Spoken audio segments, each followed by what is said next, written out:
시온 찬양대 앙상블 귀한 찬양의 하나님 앞에 크게 영광을 돌리는 찬양이 된 줄 압니다. 감사하고 EDL 찬양단에게도 감사를 드립니다. 오늘 본당에 들어오시면서 로비 한쪽에 설치된 구조물 보셨지요? 다음 주일부터 찍게 될 가족 사진 촬영을 위해서 설치한 스튜디오입니다. 우리가 준비하고 있는 감사가 만드는 기적의 한 달 행사 가운데 첫 번째 행사가 가족 사진 촬영이지요. 이번 주 수요일까지 신청 받는다고 그럽니다. 당장 다음 주일부터 촬영에 들어가게 되는데 아직 신청란에 빈칸이 남아 있습니다. 많이 신청해 주시길 바랍니다. 이 일에 있어서 가장 중요한 것은 우리들의 삶에서 풍성한 감사의 제목을 깨닫는 눈이 열리는 일입니다. 감사의 70일 보내면서 감사 일기를 쓰는 분들이 여러 분 계시다고 들었습니다. 그분 가운데 한 분의 간증입니다. 이분이 직장 생활하는 여자 성도님이거든요. 감사의 일기 얘기를 듣고 참 좋다 그렇게 여겨져서 본인도 쓰기로 결심하고 실천하던 어느 날입니다. 하루 종일 직장 생활로 심신이 지친 상태로 집에 돌아왔습니다. 주부니까 그런 채로 또 저녁 준비를 해야 되지 않습니까? 말할 수 없이 피곤해서 짜증이 났습니다. 그런데 문득 감사 일기를 쓰기 위해서 감사의 제목을 찾아야 된다 오늘도 그런 생각이 들었습니다. 그런 마음 가지고 살펴보니까 세상에 밥을 지을 쌀이 있는 게 감사하고요, 저녁상 차리면 그 밥을 먹을 건강한 식구들이 집에 있는 게 감사하더라는 거죠. 하나하나가 얼마나 놀라운 감사의 제목들입니까? 그렇게 감사의 제목을 찾게 되고 그 제목 붙들게 되니까 피곤과 짜증은 간데없이 사라지고 찬송이 솟구치더라. 이제 그런 간증입니다. 여러분은 어떠신지요? 단순히 이걸 교회에서 하는 행사다 그렇게 여기지 말고 우리들의 삶에서 감사의 제목들을 찾아보시길 바랍니다. 눈만 열려서 볼 수만 있다면 지금 우리의 삶이 온통 감사의 제목들이 넘쳐나는 감사의 바다다 하는 사실을 아시게 될 겁니다. 그걸 알게 되는 것이 기적의 삶이지요. 11월이 시작되는 다음 주일 11월 4일부터 기적의 한 달이 시작됩니다. 우리 함께 이 한 달 감사의 기적 속에 살아갈 수 있게 되시기를 축원을 드립니다. 10월의 마지막 주일인 오늘은 종교개혁 기념주일입니다. 지금으로부터 501년 전인 1517년 10월 31일입니다. 당시 독일의 젊은 신부 마틴 루터가 자기가 속해 있던 비텐베르그 성 교회에 95개조의 논제를 내걸었습니다. 그는 1511년부터 그곳에서 신학부 교수를 하면서 수도사의 삶을 살고 있었습니다. 성화된 삶을 살기 위해서 고행과 수도를 거듭했지만 원하는 열매를 얻지 못했습니다. 그러던 중 수도원 탑 안에 있는 방에서 시편과 로마서를 연구하고 거기서 하나님의 의에 대해서 새로운 깨달음을 얻게 됐습니다. 특별히 로마서 1장 17절 말씀에 사로잡혔습니다. 복음에는 하나님의 의가 나타나서 믿음으로 믿음에 이르게 하나니 기록된 바 오직 의인은 믿음으로 말미암아 살리라 함과 같으니라. 그런 이 말씀을 통해서 하나님의 의는 심판의 본질이 있는 것이 아니라 그리스도를 통해서 인간을 의롭게 하는 데 있구나 하는 것을 알게 됩니다. 따라서 구원은 인간의 의가 아니라 오직 하나님의 은혜로 그리스도를 통하여 주어지는 겁니다. 이걸 알게 되니까 하나님은 더 이상 무서운 심판자가 아니었습니다. 자애로운 아버지시라는 사실을 알게 됩니다. 복음은 문자 그대로 복된 소식, 기쁜 소식이었습니다. 루터는 이 깨달음의 순간을 마치 천국문이 열리고 내가 그리로 들어가고 있다는 생각이 들었다고 고백하고 있습니다. 그러나 이 성경적인 은혜의 체험은 당시 가톨릭 교회의 가르침과는 충돌하는 것. 당시 가톨릭 교회는 구원은 그렇게 개인이 무슨 성경을 연구해서 얻을 수 있는 게 아니라 오직 교회를 통해서 허락되는 것으로 가르치고 받아들였기 때문입니다. 성경의 바른 해석도 교황에게만 주어진 권한으로 여겼습니다. 그러니 투쟁은 필연적이었습니다. 그 투쟁의 과정에서 나온 문서들을 통해서 아주 중요한 개혁의 내용들이 구체적으로 정리되었습니다. 소위 3대 종교개혁 문서라고 부르는 독일 그리스도인 귀족들에게 기독교의 개선에 관하여, 또 교회 바벨론 포로에 관하여, 그리고 그리스도인의 자유, 이런 문서들이 대표적인 것들입니다. 여기에서 루터는 만인 사제설과 성례에 관한 주장, 그리고 그리스도인의 자유에 대한 성서적 해석을 전개하고 있습니다. 우리 교회는 아시는 대로 감리교회입니다. 사실 감리교회는 이 1517년 루터의 종교개혁이 아닌 1738년 존 웨슬리 목사님의 회심으로 시작된 감리의 운동이 직접적인 뿌리라고 할 수 있습니다. 그러나 그 뿌리에서 더 깊은 역사적 뿌리를 이 종교개혁에 두고 있지요. 그런 점에서 우리 감리교회는 프로테스탄트, 즉 개신교회입니다. 이 종교개혁을 생각하면서 먼저 물어야 될 게, 종교개혁이라고 하는 이 단어가 바른 단어냐 하는 겁니다. 우리가 그냥 습관적으로 사용하고 있는 단어이기 때문에 새삼스럽기는 하지요. 그러나 사실 정확한 표현이라고 할 수는 없습니다. 왜냐하면 종교 그러면 불교, 이슬람 이런 종교들도 있지 않습니까? 그런 종교와는 아무런 관계가 없는 운동이거든요. 그렇다고 교회 개혁 혹은 기독교 개혁 이렇게 말할 수도 없습니다. 이미 1517년 그 당시에 이 땅 위에는 가톨릭 교회 말고도 다른 교회들이 있었거든요. 추후 1054년 기독교회는 동과 서로 분리됩니다. 분리된 교회 가운데 서방 교회를 로마 가톨릭 교회라고 부르는 겁니다. 동방 교회는 분리된 이후에 자체적으로 러시아 그리고 그리스 등지를 중심으로 지금까지, 그때부터 지금까지 그대로 유지되고 있습니다. 그리고 큰 기둥이 되는 두 교회 말고도 아르메니아를 중심으로 한 교회나 이집트를 중심으로 한 콥틱 교회 같은 그런 교회들도 당시부터 지금까지 존재하고 있는 겁니다. 이게 다 교회입니다. 우리가 말하는 종교개혁은 그 여러 개의 교회 가운데 서방 교회인 로마 가톨릭 교회에서 일어난 개혁 운동입니다. 그러니까 다른 교회와는 아무런 관련이 없는 사건이지요. 그러니까 뭉뚱그려서 그저 교회 개혁 이렇게 부를 수도 없는 일입니다. 그래서 영어로는 종교개혁, Religious Reformation이라고 말하거나 그냥 개혁, The Reformation이라고 말하지만 때로는 프로테스탄트 리포메이션, 프로테스탄트 개혁이라고 부르기도 하는 겁니다. 그렇게 보면 종교개혁이라고 하는 용어는 한계가 있습니다. 그런데 이 말 속에는 아주 강한 자기 중심성이 있다고 보입니다. 우리가 살펴본 것처럼 가톨릭 교회는 많은 종교들 중에 일부분, 심지어 많은 기독교회들 중에 일부분이기도 했습니다. 그 개혁은 다른 종교들이나 다른 기독교회들과는 아무런 상관도 없습니다. 그러니까 종교 가운데 일부인 기독교, 그 기독교 중에서도 일부인 가톨릭 교회 안에서 일어난 개혁이거든요. 그런데 그걸 그냥 광범위하게 종교개혁 혹은 그냥 개혁 이렇게 부르는 겁니다. 어떻게 그럴 수 있겠습니까?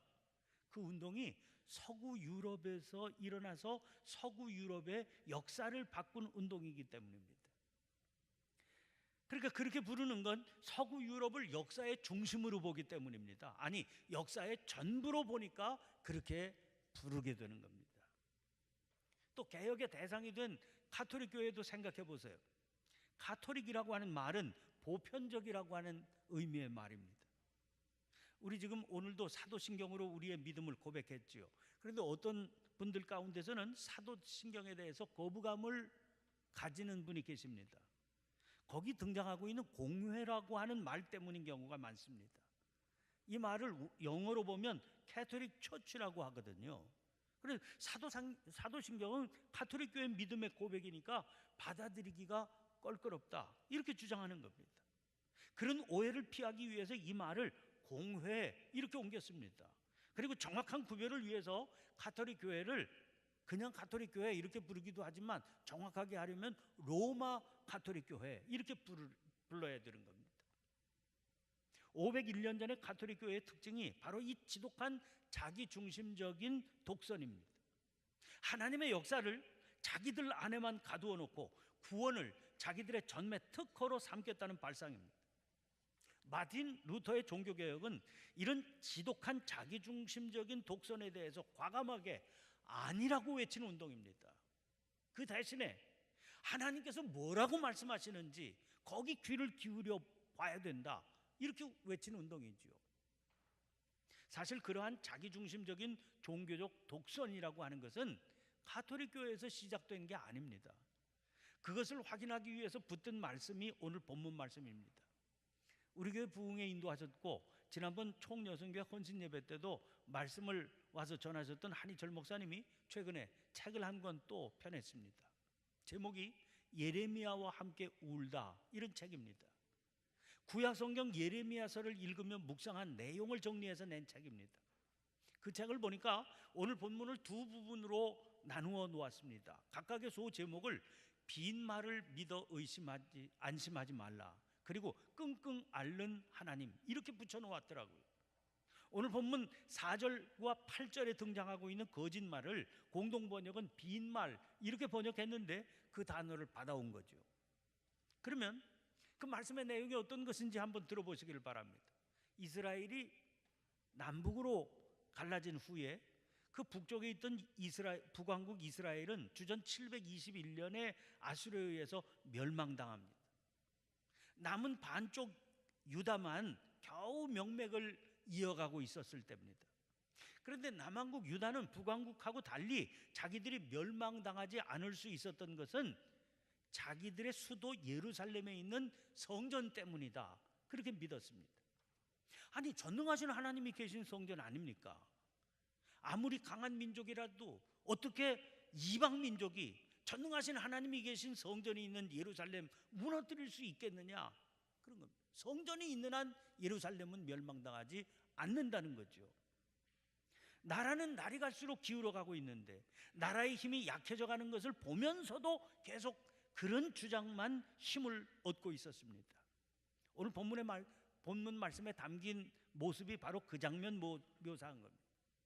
하나님께서 예레미야에게 말씀을 주셔요. 여호와의 집 문에 서서 여호와께 예배하러 이 문으로 들어가는 유다 사람들에게 이 말을 선포하여라 하십니다. 4절 말씀입니다. 너희는 이것이 여호와의 성전이라 여호와의 성전이라 여호와의 성전이라 하는 거짓말을 믿지 말라.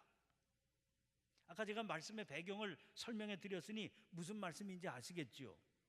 이것이 여호와의 성전이라 하는 그 말, 그러니까 절대로 멸망하지 않는다는 그 말, 거짓말이다. 그러니 믿지 말아라. 왜 이 말씀하시는지 오늘 본문에 아주 명확하게 드러나 있습니다. 3절 말씀 보세요. 만군의 여호와 이스라엘의 하나님께서 이와 같이 말씀하시되 너희 길과 행위를 바르게 하라. 그리하면 내가 너희로 이곳에 살게 하리라. 주님의 뜻 아주 분명하지요. 이 말씀을 지금 받는 이들이 누굽니까?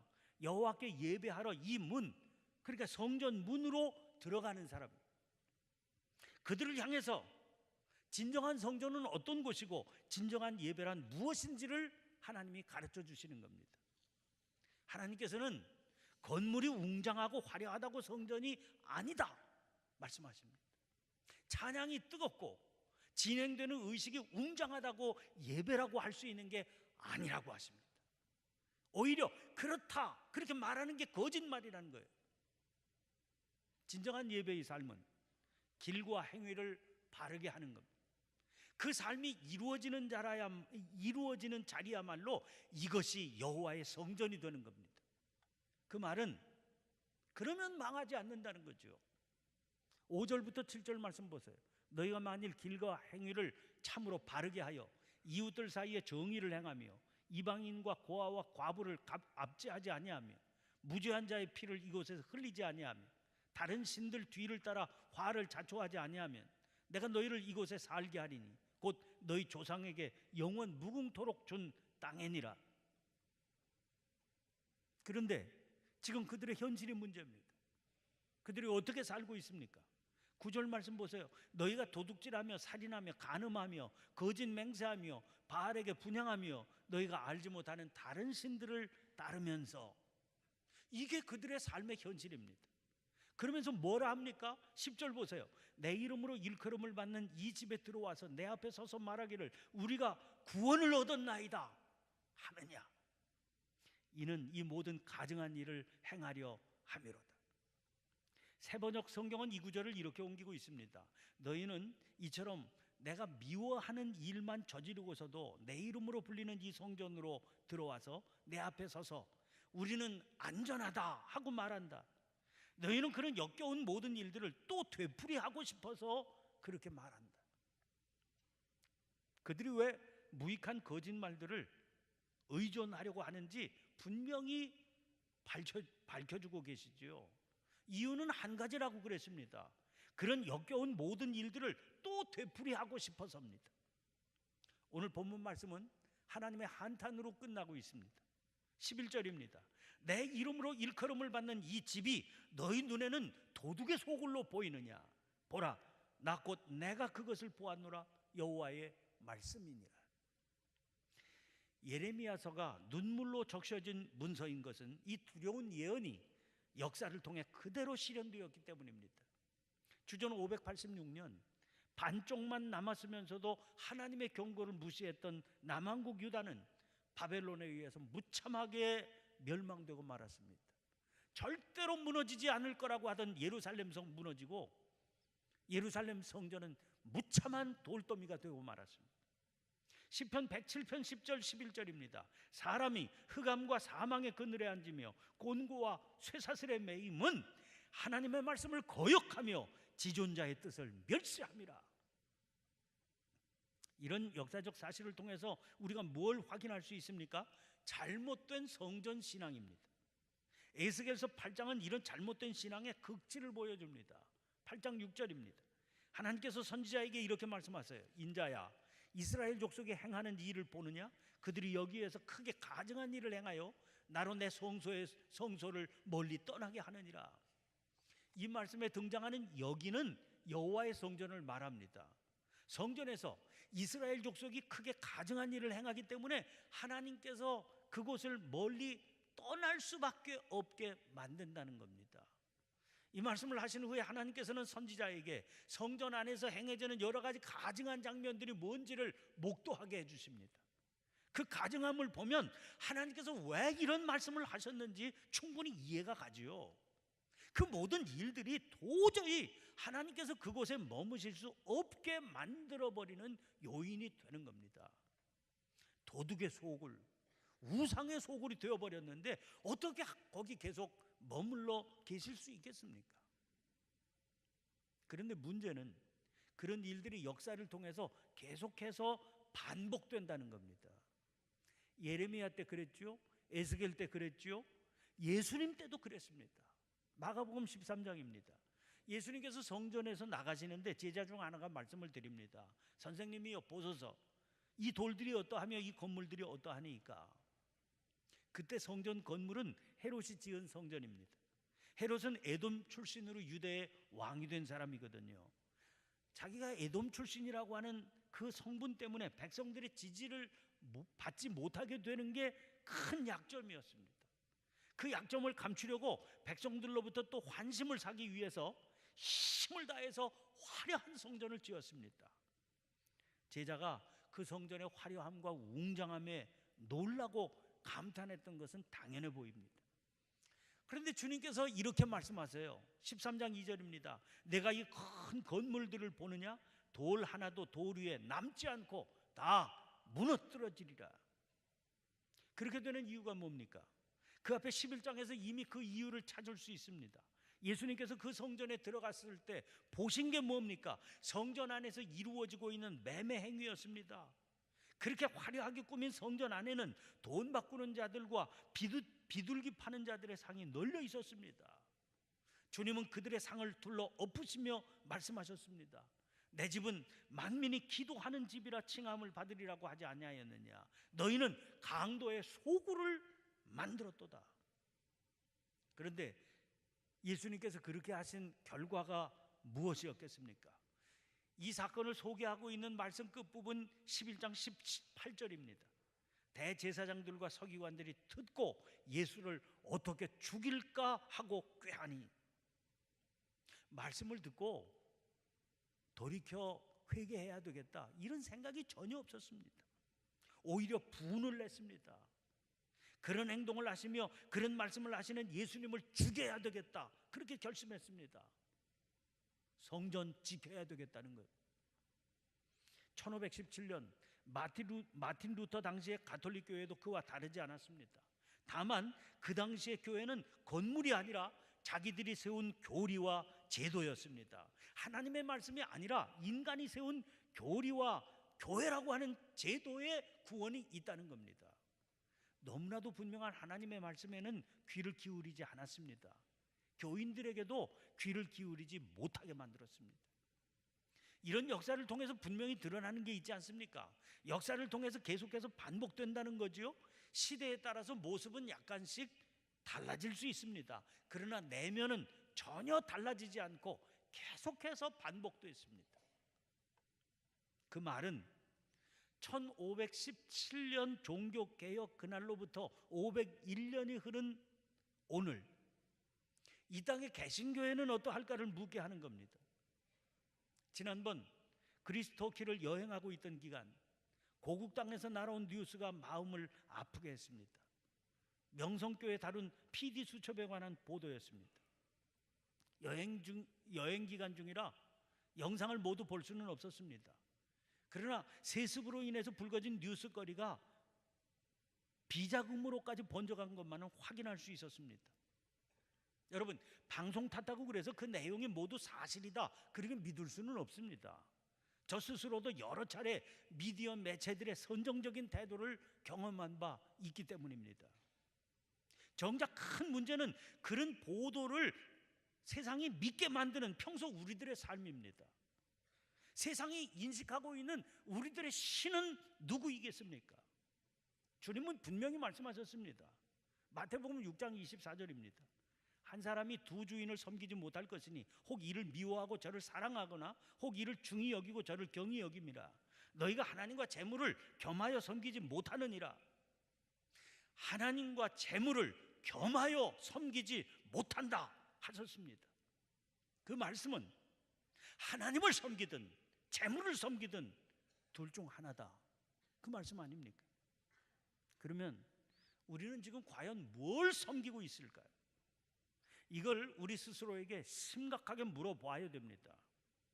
그러면서 아무리 심각하게 물어도 스스로 속을 수도 있다, 그 사실도 인정해야 됩니다.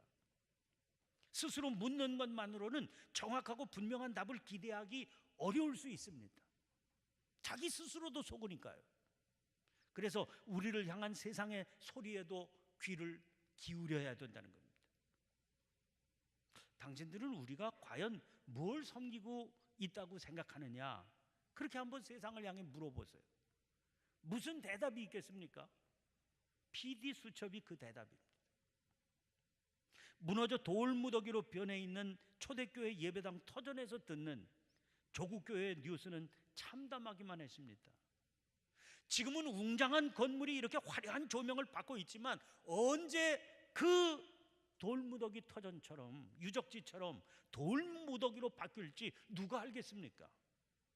망하지 않으려면, 무너지지 않으려면 정신을 차리고 기도하며 깨어 있어야 됩니다. 그래야 교회도 살고 우리도 삽니다. 그래서 내일부터 시작되는 영적 추수를 위한 세일의 새벽 기도회에 기대를 걸게 됩니다. 서로 격려하며 새벽을 깨우시기를 바랍니다.